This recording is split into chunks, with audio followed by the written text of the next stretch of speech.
We've all heard the classic Bible stories a million times. Adam and Eve, Noah's Ark, the Tower of Babel. But what if I told you there's a whole other layer to these stories that most of us have completely missed?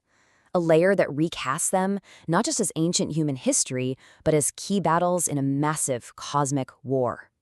We're about to dive into a worldview that's actually rooted in the Bible's own ancient context. And honestly, it changes everything. So, let's just put the main question right out there. What if the Bible's primary plot isn't just about human sin and God's plan for salvation? What if it's actually the epic story of a high-stakes war between powerful spiritual beings, with you, me, and all of creation caught right in the middle? I mean, just considering that one shift in perspective makes the whole story read differently. Okay, so to really get our heads around this cosmic conflict, we've got to meet the players and get the lay of the land. See, the ancient biblical authors saw the spiritual world way differently than we tend to today. For them, it wasn't some empty, far-off place. No, it was populated, it was active, and it was basically the administrative headquarters of the universe. And it all starts with one crucial Hebrew word, Elohim. Now, in most of our Bibles, this just gets translated as God, but that's not quite right. In Hebrew, it's a plural term that refers to a whole class of beings. Basically, any being whose proper domain is the spiritual realm is an Elohim. This includes Yahweh, the God of Israel for sure, but it also includes angels, cherubim, and other spiritual beings. This is a huge first step. Think of Elohim less like a name and more like a job title, or even a species. And where do these Elohim hang out? Well, they operate within what the Bible calls the divine council. The best way to picture it is like a heavenly boardroom or a royal court. You see it in places like Psalm 82, where Yahweh is described as presiding over this assembly of other Elohim, these sons of God, who help him govern the cosmos. But let's be super clear. Yahweh is what scholars call species unique. He's the uncreated creator. All the other Elohim, they're created beings who serve him. This council, this is the stage where all the drama is about to unfold.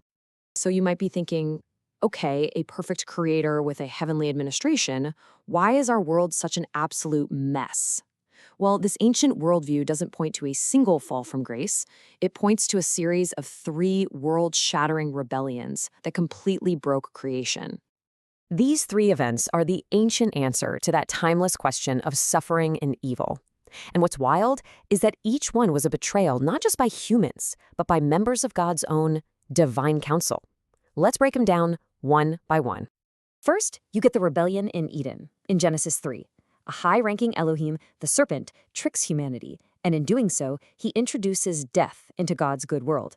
That's crisis number 1.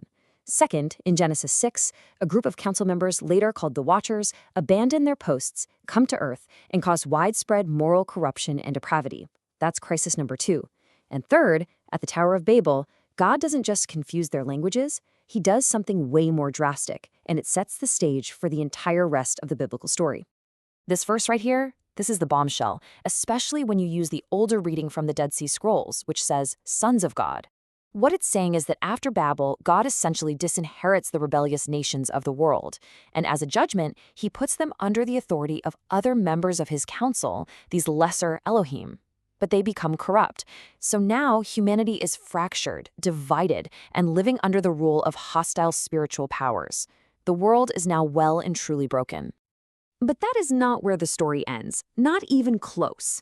In the very next chapter of Genesis, God launches his counterattack, a grand rescue plan to win back everything that was lost.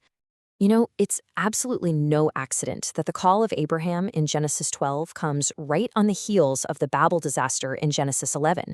God goes right into the heart of the rebellion, Mesopotamia, and he calls out one man, Abraham, to start a brand new family. This family is going to become his beachhead, his foothold, in a world that he had just handed over to hostile powers. And this is where the idea of cosmic geography comes in. Just think of it like spiritual turf. All the other nations were given over to these rebellious sons of God, but Yahweh carves out one piece of land and one people for himself, Israel, the family of Abraham. They became his personal portion, his people. Their land became his land. It was like a little island of holiness in a vast ocean of cosmic rebellion. So what was Israel's job in all this? Well, their mission was to be Yahweh's new family on earth. They were supposed to be a kingdom of priests who would basically create a spiritual breadcrumb trail, showing all those other disinherited nations how to find their way back to the one true God, the creator of everything. But of course, if you've read the Old Testament, you know that Israel, well, they struggled a lot. The ultimate solution to these great rebellions was going to require a much greater champion. And that, of course, brings us to Jesus. His life, death, and resurrection aren't just about atoning for personal sin. They're the D-Day invasion, the decisive final battle in this cosmic war. And just look how perfectly this all fits together. Remember the three crises? The serpent in Eden brought death. Jesus conquers death through his resurrection. The Watchers in Genesis 6 spread depravity.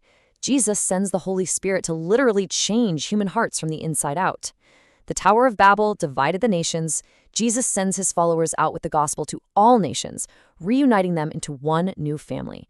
It is a complete, systematic, and cosmic victory. Now, it's really important we understand what death means here. In this worldview, death isn't just when your heart stops beating. It's a code word for everything that is anti-Eden. We're talking about the curse on the ground, human suffering, shame, demonic influence, separation from God. The entire broken state of the world is wrapped up in that one word, death.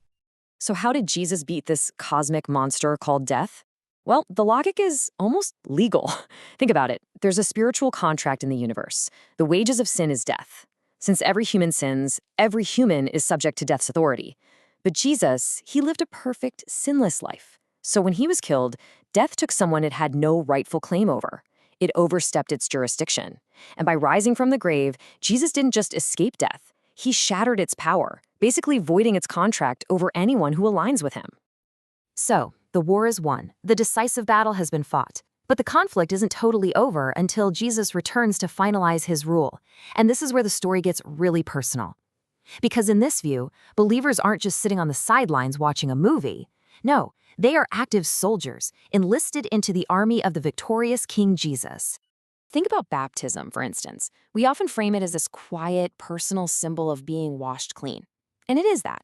But in the cosmic conflict view, it's so much more. It's a public defection from the enemy. It's a formal loyalty oath where you publicly renounce your allegiance to the fallen powers of this world and you pledge yourself to the one true King Jesus. It's nothing less than a declaration of war. And the Lord's Supper, or communion, gets this incredible reframing too. Yes, it's a memorial of Christ's sacrifice, but it's also prophetic drama. When believers take the bread and the wine, they are reenacting God's victory. They're serving notice on the principalities and powers, reminding them of their ultimate defeat. It's a meal, sure, but it's also a victory parade and a powerful act of spiritual warfare. So, we end up right back where we started.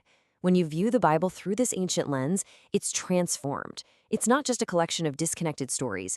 It becomes a single, sweeping epic of cosmic conflict, of heavenly rebellion, and a divine rescue mission to win back a broken world. So the final question is, what story does it tell you?